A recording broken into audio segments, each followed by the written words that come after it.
Hey everyone, my name's Madison Van Horn. I am in CS 490 Senior Seminar attending San Diego State University.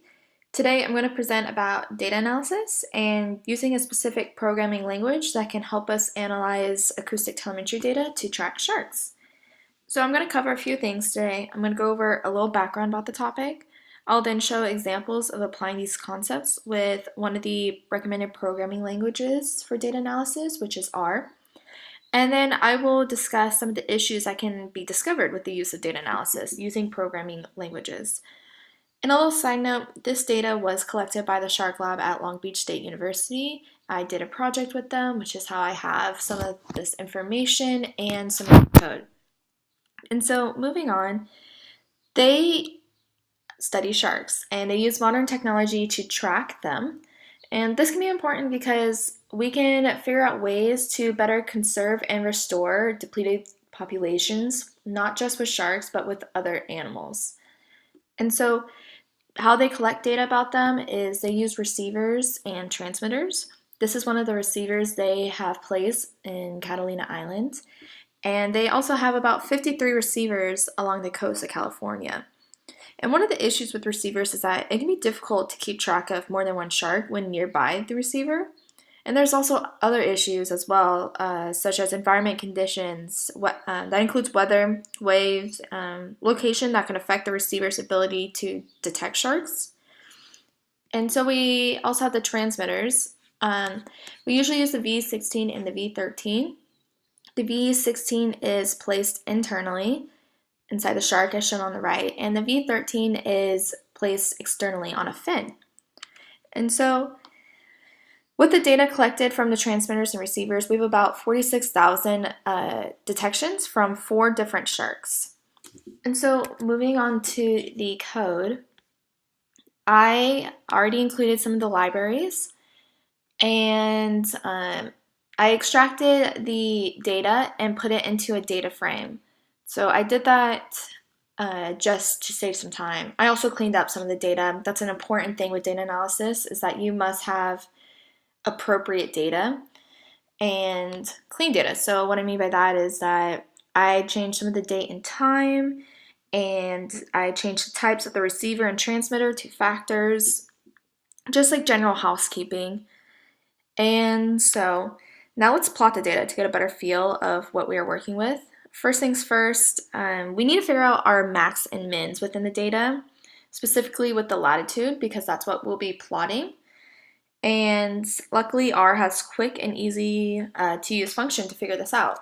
And so we'll just be calling the min on the latitude, and we use the $sign to do that. I'm going to do the same thing for the max. And then I'm going to run this so that we see that the min value is around 27 and the max is 34. And so looking at those numbers, we don't really know the range and where the data is actually just sitting. So we can call the quantile and call the same thing, the detections latitude, and call that. And we can see where the data is being dispersed. And we want it to be somewhat equal, and it's not quite. We can see that from 25% to 100, the numbers are very close together. From 33 to 34, that's what we want. But over here, 27, that's a big jump, 27 to 33. And so just by looking at that and calling that function, we can pretty much just eliminate the first quantile, since there is a big gap between the first and second quantile. So let's just set our min value to approximately 33, and we'll set our max value to 35. Yeah, that sounds good. And so now that we have our min and max values, we want to plot the time of the detection on the x-axis and the transmitter on the y-axis. And then we'll color it by latitude to give us a better idea of what we're working with.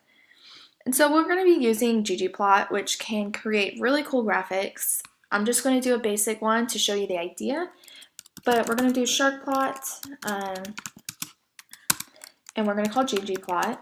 And what's cool about ggplot and R Studio is that you just do question mark ggplot if you don't understand what it is, and it'll bring up the documentation about ggplot, which is very convenient. So going back to this, we want to include the data. So data equals detections. We're going to include mapping, which basically just sets up the X and Y axis for us. And AES just stands for aesthetic.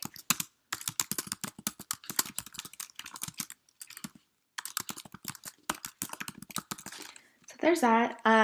We can also include what the points are going to look like on the graph. And we'll call geometric point. And within that, I'm just going to call this jitter. You'll understand a little bit better what that is, but that's just what the dots look like on the graph. And we're going to call mapping again and choose the color for latitude. Okay, so then we'll call this plot.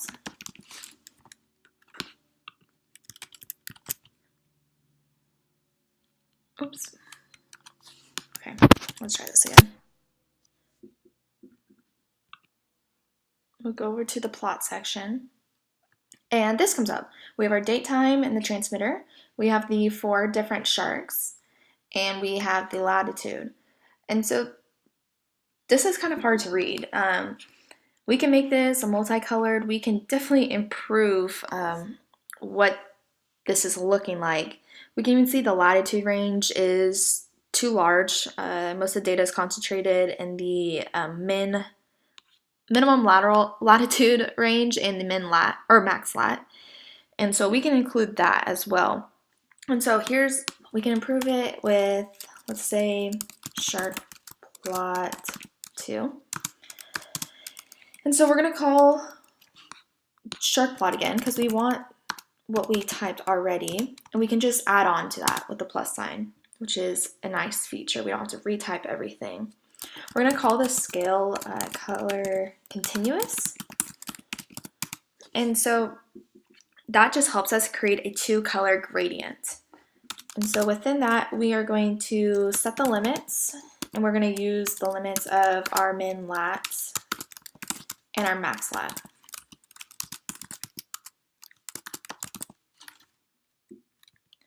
And then we're going to have breaks, and we're going to call it this. And so the breaks tell us the start and the end point of each bin, and in this case, we'll be using the breaks vector as a sequence. And within that sequence, we're going to call min and lat again.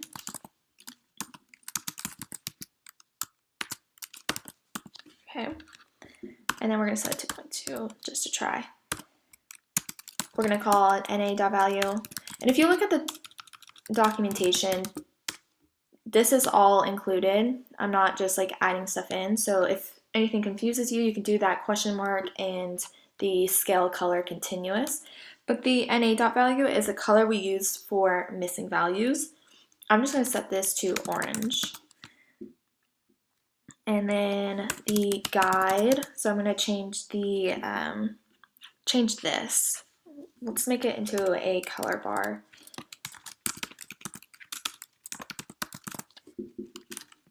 And we'll change the aesthetics too so that we have some color. And I think we can make this easier to read by setting the low values to a certain color and gradually increasing to a different color when you get to a high latitude.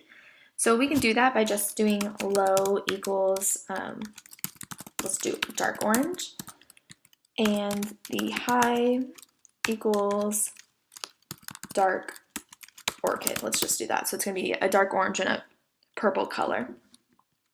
Oops.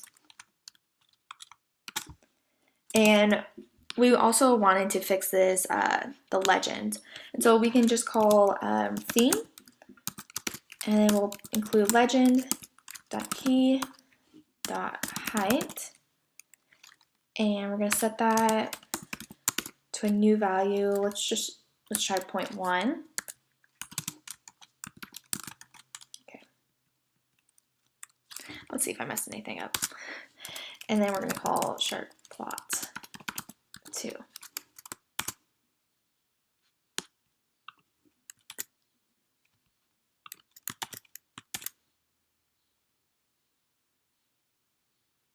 did it.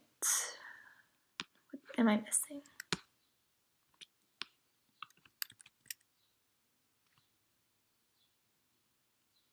Oh, that is why. Okay.